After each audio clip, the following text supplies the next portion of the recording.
Hello, alors je vous retrouve aujourd'hui, on est avec Greg. Salut. Où est-ce qu'on est? En Norvège. Trying to escape this nonsense, hunting down my dreaming hands, preaching, begging for a glance. Why we lose my way sometime? I will discover what's beyond. Or I have more down a plane, or I'm just more down a train.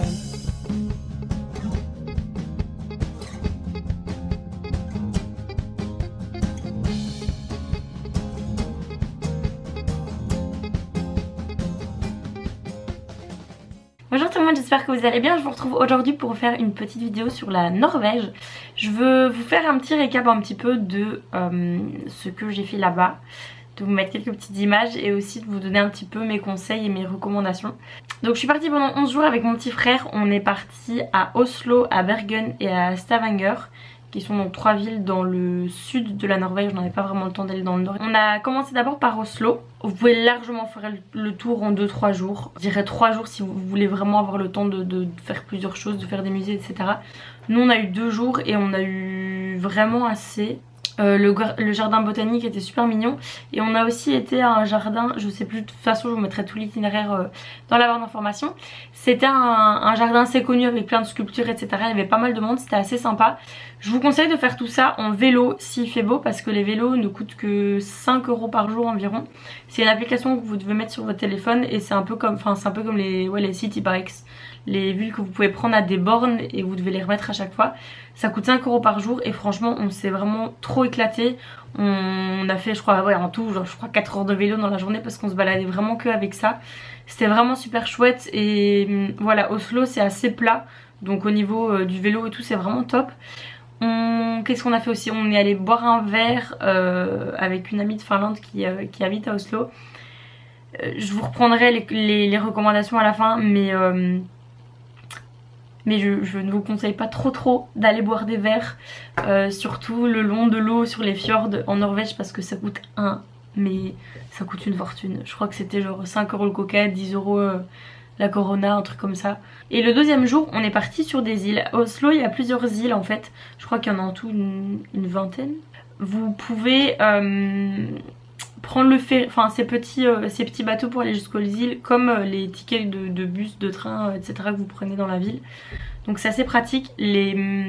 Les îles sont assez sympas. On avait un super beau temps, nous on a pu faire bronzette, on était en maillot, il y a une plage nudiste aussi.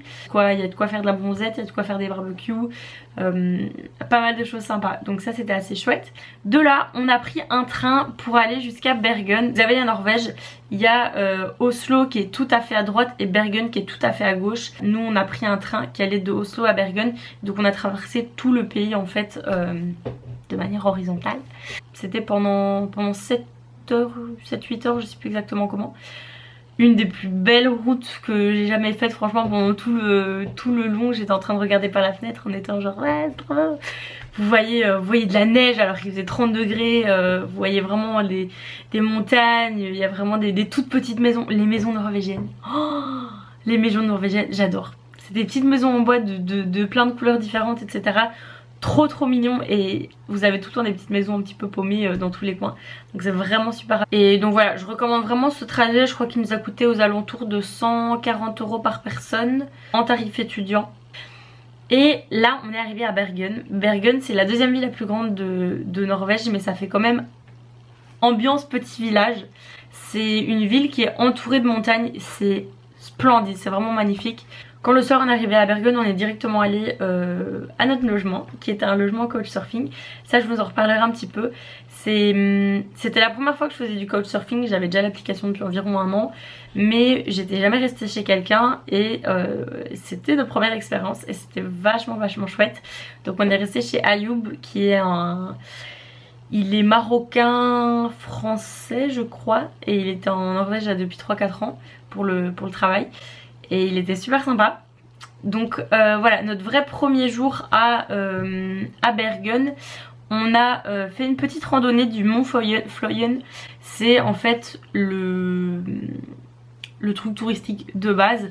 Vous avez en fait une petite cabine qui monte jusque tout en haut de la montagne, mais vous pouvez le faire à pied et ce que beaucoup de personnes le font, enfin voilà, c'est pas très compliqué, c'est que de l'asphalte, donc c'est vraiment de la route, donc voilà, c'est pas non plus genre full randonnée comme vous allez voir, on a pu faire par après. Ça met environ 1h30 pour monter. Vous avez vraiment une super belle vue sur Bergen et même les petites rues quand vous les montez. Vous voyez les super belles maisons des gens et tout. Enfin, c'est vraiment chouette, je vous conseille vraiment de le faire. Et puis voilà, si vous êtes vraiment fatigué, vous pouvez payer genre 6 balles pour redescendre avec le petit téléphérique là.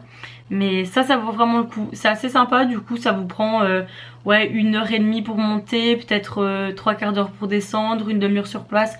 Ça vous prend 3-4 heures, mais c'est vraiment sympa, de quoi faire un petit matin ou l'après-midi.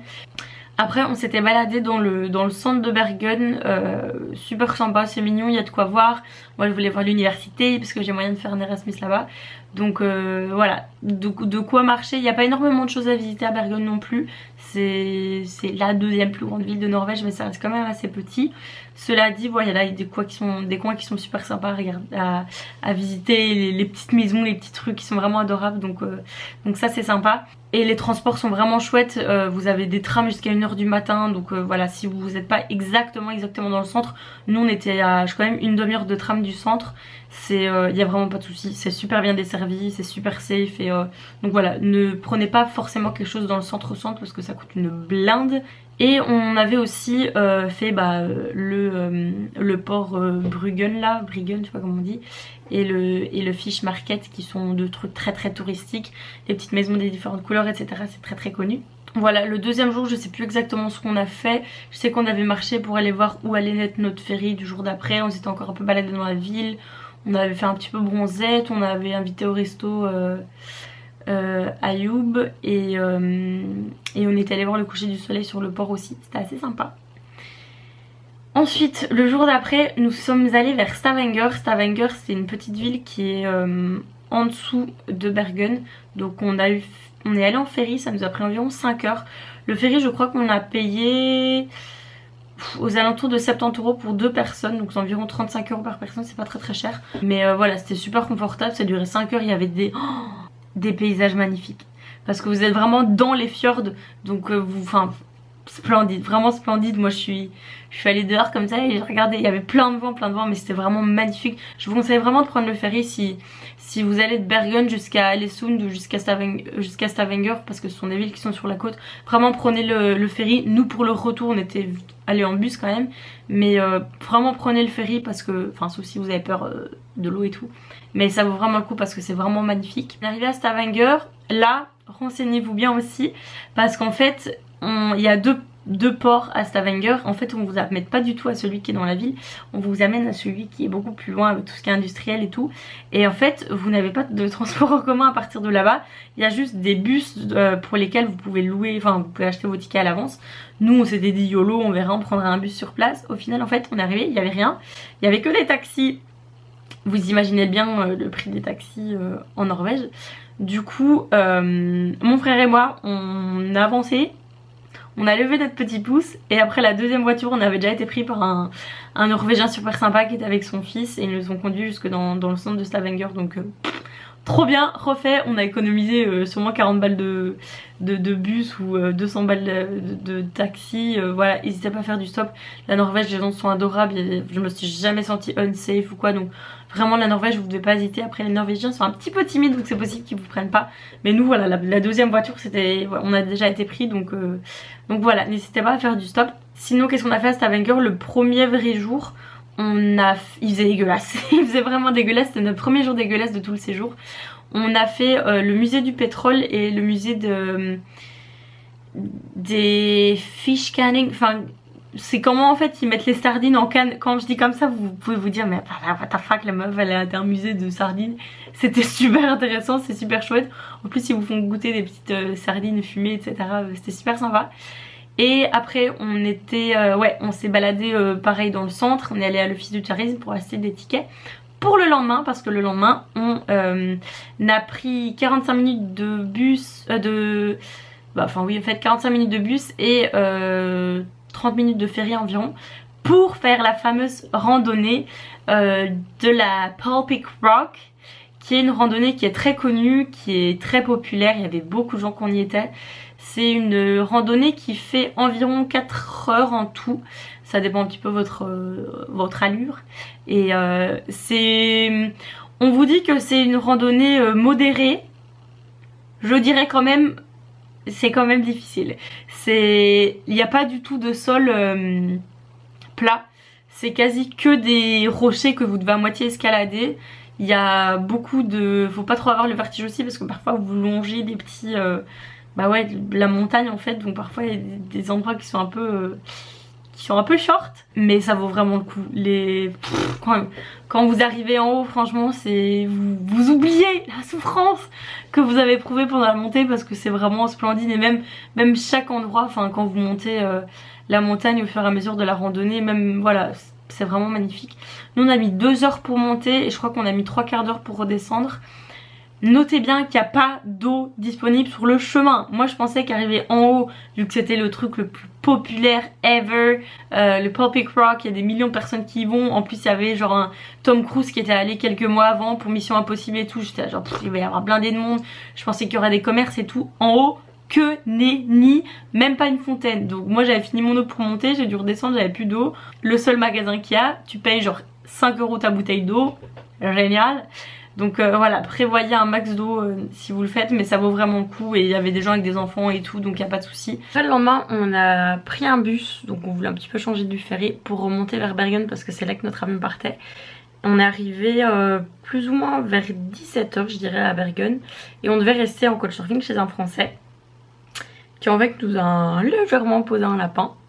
Et donc j'étais en contact avec un Norvégien sur place et il m'a dit qu'il allait faire un couchsurfing hangout. Moi je savais pas vraiment ce que c'était, mais en fait donc pour ceux qui savent pas d'ailleurs, couchsurfing c'est quand vous allez loger chez l'habitant gratuitement et c'est quand même attendu de vous que vous fassiez un geste financier, donc que ça soit payer un repas, payer un resto, faire un repas genre cuisiner, ramener un truc de votre pays, donc voilà. Et sur Couchsurfing, qui est donc une application, vous pouvez également faire des rencontres en fait entre couchsurfers, donc entre voyageurs quoi en gros. Vous pouvez dire par exemple, j'aimerais bien partir à 15 h aller boire une bière, j'aimerais bien partir découvrir la ville, et d'autres couchsurfers peuvent joindre votre hangout. Et c'est ce qu'on a fait parce que avec mon petit frère, voilà, on attendait, ça faisait déjà 1 heure qu'on attendait dans la gare. Ce Gauthier, non comment il s'appelait? Gauthier? Oui, il s'appelait Gauthier je crois. Il ne répondait pas, on était avec nos valises, il pleuvait, on n'avait pas de logement, on était genre bon merde. On s'est dit tant qu'à faire, autant aller traîner avec des jeunes et s'amuser un petit peu en attendant que l'autre daigne nous répondre. Donc en fait on s'est retrouvés chez Caro, qui vient d'Argentine, qui faisait du housekeeping pour une madame. On s'est retrouvés à être une dizaine en fait chez cette fille et c'était trop le feu. On a trop rigolé, on était en train de faire des jeux de cartes, on apprenait à se connaître, on papotait, etc. Aux alentours de 22 h, donc 5 heures après qu'on soit arrivé, notre Gauthier nous a fait « Ah, j'avais pas vu, j'avais oublié !» Donc on lui a dit désolé, on a déjà dit qu'on restait là. Donc voilà, Caro nous a proposé de rester dormir à cet endroit là, donc vraiment trop sympa. Et du coup voilà, moi c'est parti en grosse conversation jusqu'à 5 h du matin, de la vie, des voyages, des cultures et tout. Donc ça c'est vraiment le best, c'est vraiment trop chouette. Je vous conseille vraiment de télécharger Couchsurfing et d'utiliser cette application parce que surtout si vous êtes seul, j'ai remarqué qu'en fait déjà c'était compliqué de trouver des logements quand on était deux. Beaucoup de personnes acceptent que les gens seuls parce que voilà, ils ont parfois un canapé, pas 2 canapés. Ou voilà, parfois les gens vous proposent un canapé ou un lit ou bref, ou juste un petit morceau de sol. Mais je vous conseille vraiment l'expérience Couchsurfing, c'est vraiment très chouette. Et du coup le lendemain on a aussi passé toute la journée avec ces jeunes internationals qui venaient d'un petit peu partout. Il y avait justement un truc, une course avec des gros bateaux en mode pirate et tout. Enfin c'était super chouette. Et le soir on prenait le dernier tram qui était genre vers 1 h du matin et on allait à l'aéroport. On a fait dodo à l'aéroport parce qu'on avait notre avion à 6 h 30 je crois. Mais voilà, du coup on a pris un des derniers trams, on est arrivé à l'aéroport, je pense qu'il devait être 1 h 1h30 du matin environ. Et on avait notre check-in à 5h, donc au final on n'a pas vraiment beaucoup dormi dans l'aéroport. Mais sachez que vous avez quand même des recliners et que c'est... Voilà, il y a de quoi dormir à l'aéroport de Bergen si vous demandez. Et les toilettes étaient assez propres, il n'y avait pas de gens chelous et tout, donc vraiment ça c'était chouette. Donc pour vous faire un petit récap de la Norvège, mes petits conseils, les choses que vous ne devez pas oublier ou négliger. La Norvège c'est très cher, c'est un pays qui est vraiment très cher. Ce que vous avez payé le plus cher, ça va être évidemment la nourriture, ça va être les boissons.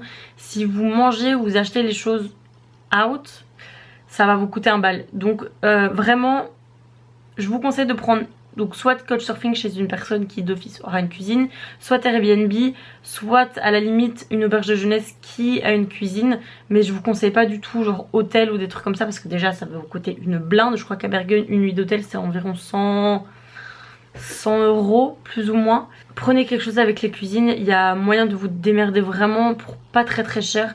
Grégory et moi on a les 3 premiers jours, donc on était à Oslo, on s'est fait des pâtes bolo tous les midis et le soir on se faisait des petits sandwichs. Donc ça, je pense que ça, on a fait genre 6 repas pour 17 €. Genre, on s'est vraiment bien démerdé. Et le dernier soir, je vous mettrai des photos, on s'est fait un putain de resto à Oslo. J'ai eu le meilleur saumon de ma vie et mon frère avait pris un truc avec 4 viandes. Enfin bref, c'était très typique du Nord. C'était vraiment très chouette, mais voilà, ça coûte très cher et les transports coûte relativement cher, même si je trouve que ça va encore. Voilà, là une semaine de transport c'était 14 € pour les étudiants, je trouve que ça va. Faut vraiment que vous compariez les prix en termes de transport parce que j'ai remarqué que ferry et bus c'est quand même assez similaire. Mais voilà, les trains, les voitures, si vous êtes plusieurs, essayez peut-être de louer une voiture, ça sera peut-être plus avantageux. Louer un camping-car, on peut faire normalement du camping sauvage partout en Norvège tant que vous êtes à 100 mètres d'une propriété privée. Donc vraiment il y a des opportunités de loger gratuitement et vraiment pas cher. Donc voilà, n'hésitez pas non plus à comparer les prix. La Norvège c'est un pays magnifique, enfin je pense que vous l'avez vu dans les photos. C'est aussi très connu du coup pour les fjords qui sont ces espèces d'énormes rivières entre deux montagnes. Après c'est très touristique, donc n'hésitez pas à essayer de trouver vos propres petites enroules pour voir ce que vous voulez voir. Moi j'avais vraiment envie de voir ces fjords, mais c'était genre ils te faisaient payer 115 balles l'heure, alors qu'au final voilà, on a pris un ferry pour aller jusqu'à Stavanger, ça nous a coûté genre 35 balles par personne. Et on est quand même passé dans une fjord finale. Donc voilà, il y a quand même moyen de s'arranger. Et il y a des trucs qui sont très touristiques et du coup qui deviennent très chers très vite. Il y a beaucoup de randonnées à faire en Norvège qui sont vraiment magnifiques. Donc venez préparer. Je sais que par exemple la randonnée qu'on a faite pour la Pelpic Rock, il y avait un magasin en bas qui louait qui vous proposait de louer des chaussures de marche, des bâtons, etc. J'ai pas regardé les prix mais ça doit pas être donné. Donc si vous le pouvez, venez avec vos chaussures de marche, venez avec vos barres protéinées, enfin vos barres de céréales, etc. Pour éviter en fait juste les dépenses sur place parce que évidemment c'est comme ça qu'ils se font de l'argent et du profit, c'est en utilisant les petits touristes perdus. Aussi à savoir, si vous venez en été, il n'y a pas beaucoup d'heures de nuit. Je pense que le soleil se couchait vers 23 h et qu'il se levait à 4 h du matin, même à 3 h30 parfois. Mais voilà, donc ça peut être un petit peu perturbant d'avoir le soleil comme ça et pas vraiment nuit, donc n'hésitez pas à prendre des petits masques. N'hésitez pas aussi à voir les tarifs étudiants, il y a beaucoup d'avantages en tarifs étudiants, que ce soit dans les transports, les musées. On a eu des musées gratuits parce qu'on était étudiants, donc vraiment n'hésitez pas à regarder tout ça. Et voilà, sinon la Norvège c'est vraiment un pays magnifique, il y a beaucoup de coins à visiter. C'est un grand pays, donc voilà, les villes sont quand même assez loin les unes des autres, donc prenez ça en compte aussi. J'ai plein de destinations où j'aimerais aller dans le nord, les îles de Lofoten, ça a l'air mais tellement beau. Le Tromsø aussi, enfin je pense que c'est plus des destinations qui sont sympas pour aller en hiver, mais il y a vraiment de quoi faire en Norvège, je vous conseille vraiment d'y aller. C'est super reposant, c'est super nature, si vous aimez la nature vous allez être comblé. C'est assez différent de la Finlande hein, si vous me demandez. J'ai habité en Finlande, mais en Finlande c'est tout plat, alors qu'en Norvège il y a plein de montagnes et ça fait une très grosse différence. Si vous avez d'autres questions, n'hésitez pas comme d'habitude à me contacter dans les commentaires ou via mes réseaux sociaux. Je ferai tout ce que je pourrais pour vous répondre. Et voilà, j'espère que ça vous aura donné envie de partir et de découvrir un petit peu ce pays là et les pays du Nord en règle générale. Donc voilà, je vous fais des gros bisous et je vous dis à la prochaine vidéo. Ciao.